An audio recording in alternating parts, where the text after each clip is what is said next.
салом алейкум ҳамҷорон азиз аъзоини гурӯҳи ангур ва буғ. имрӯз 2 июни соли 2024 мебошад, сеюми июни соли 2024 мебошад ва ман қарор дорам дар шаҳри ҳисор деҳаи туда ва ба шумо омадам гелосзори акай Рустам ва ин гелосҳоро дидам ман дар ҳайрат мондам, чунки ин дар ҳақиқат гелосзор кадаги акай ман. Ин навъро бинед, ин калониро бинед, бинед инқадар калон ин нав чӣ нав бошад намедонам. ҳозир ман як чиз дига дидам, ина бинед, як ду ҷои дига инҷода дидам, ин чормағз бурин нош. Ин гелоса бинед, рафта шуд. Ин гелоса бинед зос ман ҳам меканам, агар мумкин бошад бо мана сахтам будааст тавар навидаша. бинед ин ду гелос ман биям 4 таша кирам дар болои дастам, ба ҳамин дасти мана ба гумонам пур мекунад ҳамин 4 та. ҳамин ин 4 гелос дасти мана пур кард. бинед ҳамҷорон азиз, ман вай рӯз аз шаҳрнав гелос нишон додам. вай гелоси шаҳрнав рости гапро гӯям мекун. дар ин гелос набера намешавад, дастҳо орезкунак намешавад. ин гелос ана гелос. лекин ин гелос ҳам ман чашидам. салакак ҳолам қанди он қадар қанди ки вай надорад. чӣ мегӯям ки ширин ба монанди скина. лекин ман скинаву лапинсро ба наздики Самарқанд рафтани ҳастам, унҷа ба шумо нишон медиҳам. лекин ин ҳам ҷудо гелос будааст. ина бинед, беҳтарин гелос. ина бинед чӣ бо бастагӣ. ҳозир мо акай Рустам камтарак вай мегирем, интервю мегирем, оида ҳам гелос парвариш кард. ҳозир аввал гелосҳоро мо тамошо кунем як маротиба. якта чашема чҳел будааст. ина бинед ғулинг бурин, бовар кунед, ин чормағзи хурд бурин, зардолу бурин. ина бинед ягон даҳанаки бақлашка ҳаст меамҷода. тани акай Рустам бардоре таго. ина мо тамошо кунем чӣ бастагиашро бардоре. таго. ина бинед чӣ бастагӣ. ана ин гелос акай Рустам. офарин ба шумо. акун гӯед ки ина шумо ин боғро кай обод кардед? ин навъи гелосро аз куҷо ёфтед? дар чӣ пайванд кардед? ина бинед, ина калонияшро бинед. ман дар бозор ҳам надида будам ҳамин хел гелос ҳам. ин гелосро ман ҳатман дар такпайванди веселду ҳоли санҷида мебинам. ина бинед ғулинг бурин. ва ини шаҳри нав ку ман аз суханонам гирифтам. ин шаҳри нав накунетон. ана ин накунетон. ана ин дар ҳақиқат гелос. акун акай Рустам, ман аз ҷиҳати ҳамин гелосе дида тамошо кардам.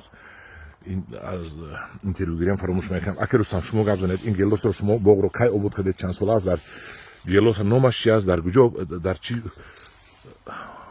намуд пайванд кардед? ин боғро мо як 10 сол пеш обод кардему.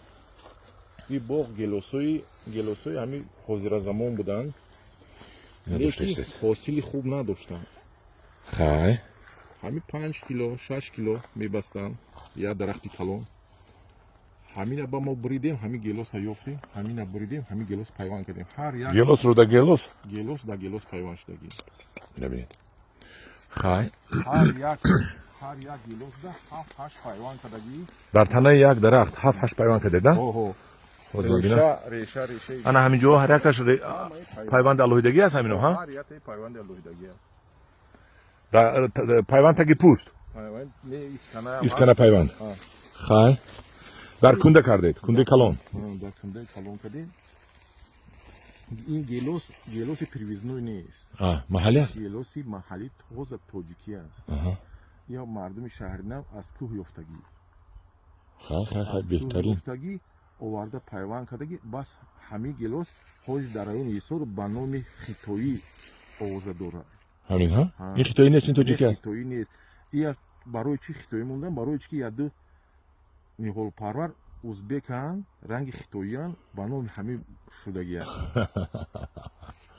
ба акай Юлдош меган аз Аптолник ҳамон айхонаи ҳамо пайдо шуд. мо ҳавай рафтем овардем. ҳаминои аввал як қатори ҳамин калон накардем. гуфтем ки бинем ки пайвастшавӣ чӣ хел мешавад. вақте ки пайвастшавӣ нақс шуд, баъд 2 сол пас вақте ба ҳосил омад, ба исми боғ кардем. зиёд кардем. اوخی این گلوس هم من نمیدونم نرخ اینو در بزرگ چند پول میگن شما بزرگ میبرید یا نمیبرید ما یک بار پارا دینا بردیم ممکن دوشنبه میبریم اما مهرگان میبریم ها نه که ماشین نیافتیم با بزرگ حساب بودیم 25 می هم دادیم 50 کیلو اون قیمتی باید کو هم خیلی گلوس در بزرگ نیست نیست در حقیقت نیست گلوس در بزرگ 5 سوم 7 سوم 10 سومش هم هست کو ها نه هست 7 هم 10 هم هست و هر یکی با صفت خود داره همدورون عزیز من نرخ گلوس رو قیمت نمیکنم یک آدم میگه نرخ گلوس قیمت کردی نه من میخوام که انا همه خیلی گلوس در تاجیکستان زیاد شود و شما ارزان شود شما گلوس ارزان خریدازی با من یک سه چهار دیگه یافتم وایش میکنم شما قپی دینا که من یک دو دیگه یافتم این نمیدونم این چورمغز گویم هم میشد این زردالو گویم هم میشد این جوابی تمام باز من نه بالای این قپی دکه رستم بالای این همین بخلشکا دهنک شو دیدید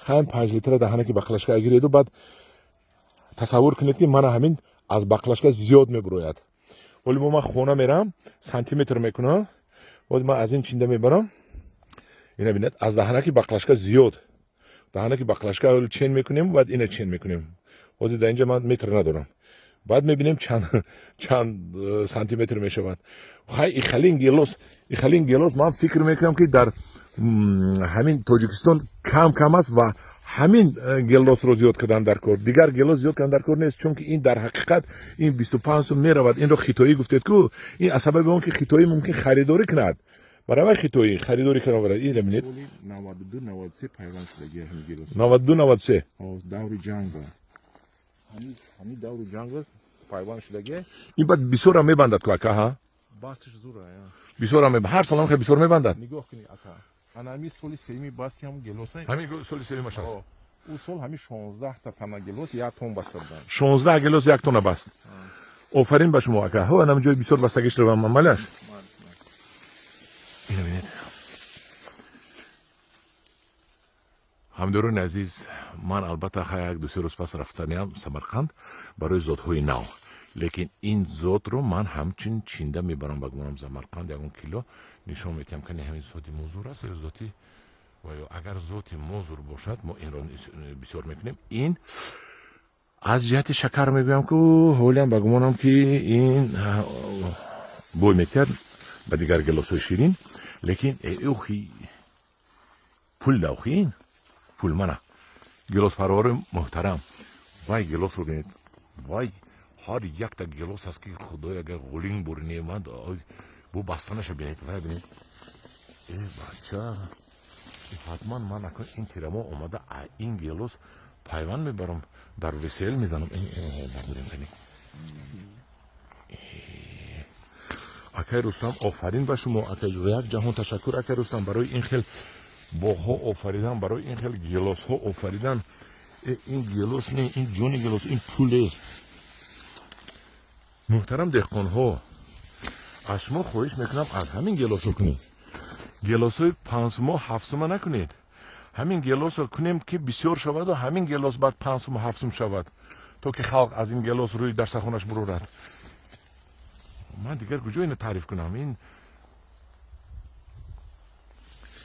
گلاس نه این سوپر گلاس این سوپر گلاس این رو بینید نمیدونم کجایش رو نشون تیم اینو بینید هر یک تکی غولینگ بورینه اگر رستم بگمانم که همین شب من ساعتیم اگر پگاه باقش ما تماشا میبین آدم ها یک کلینتش هست مولی بسیفت ده همه جو خریداری اومده همجا میچینن میبرن بگمانم یاد کس اومد ندادم گفتم کنی بزرگ برون بینو نرخ چقدر میشه اگر رستم از همین باغ بسیار فرق نیده که خرک زمین کامل هم که هنی یا به زمین رو یک گلاس کنه از این باغ زیاد کنه دیگه بعد من گوید که تک پیوند این چی است تک پیوند اولوچه اولوچه است اولوچه اودی یا مچرونی اودی بعدی وای گلاس شدگی گلاسوی کروبلاپلوت بعدی کروبلاپلوت با این شدگی خودش کروبلاپلوت نبود با کروبلاپلوت معقول نشد این نزدی این نزدی آفرین به شما همدوران عزیز انا کن چی گویم به شما با اکای رستم یک جهان تشکر میگم به شما چی میگم به شما میگم که انا از این گلاس کنید تمام قریب توچکا مونده مولی من سمرقند رفته با وای بینم کنی بعد میبینیم کنی چی میشود این گلاس هم پرتقال کسلش کم کسل کم میشود می کم کسل میشود. شما هم دهن بقلاشکا هست می دستتون با هست. اینجا گیرید این طرف اکنون دهن بقلاشکا گیریم یکی دیگه گرفتم من نمیخون جدی نبینید یه اوچه بچه هم دوره یا تا دوره این خیلی اوچه بچه و یا تنیمتا بوده اینه نمیخون جده بقلاشکا خیلی همدیورون عزیز من برای همین گلوس کوفته یافته اومدن کوفته اومدم خونه اکای رستم یافتم التماس کردم گلوسش آورده نشون داد انا ببینید این خیلی بسیار میبسته است و بسیاری که با کلان میشده است اینا ببینید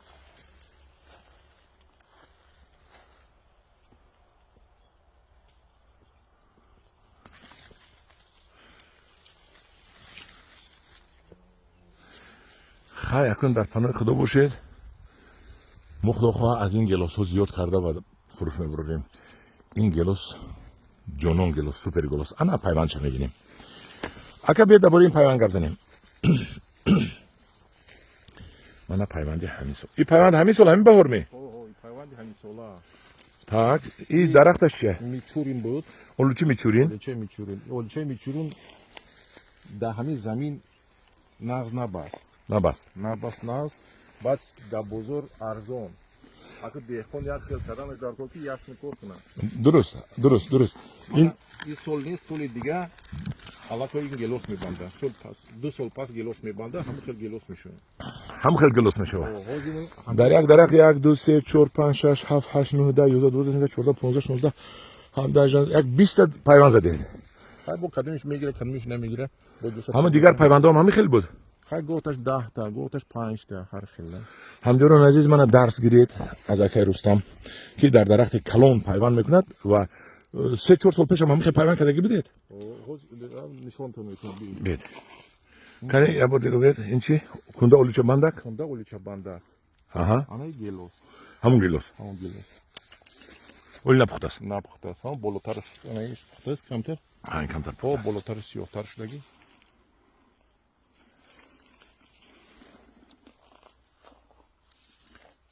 اکای رستم 1 2 3 4 5 6 7 8 پیوند شما این گلوس قطعی تمام گلوس پروروه 10-0 زدید این گلوس بینید اکن هوا افتاد بس من نقص گرفتم نتونی شدیم چشم منه اون طرف چشم من کوربانشم بردارید من اکا همه بردارید اکا دوستان آن گلوس تاجیکستان دهه توده شهری سور اتکوده گفت اتوده گلوس اتکوده گلوس اتوده اینو بینید اکا جون باز یک بار دیگر دستون درد نکنه نبیند یک جان تشکر به شما خیلی به خلق پیشنهاد میکنیم که همین خیلی گلوس پرورش کنن به شما مراجعه کنن شما البته پیوندشون میتید شما انا همین مو دیگه جوردی مقصد که همین در بازارای مو گلوس خوب بسیار شده این زرد برای چی نوندید برای گردآلود کنیم این زر هم برای گردآلود برای خوردن با اینا گردآلود میکنه گردآلود میکنه بسیار گلوس خوبه همین خوب داره یک درخت داریم برای خوردن خونه خیلی هم بهترین است این هم شیرین ترین گلوس است این هم بهترین و شیرین ترین گلوس است همینجا 100 تنه اگر گلوس باشه همش هم خیلی یک دونه همین اینو پای باز چه بینی اکا در پناه خدا باشه شما انا هم دیارن عزیز در پناه خدا باشه بیاید آموزید گلوس چه باید شود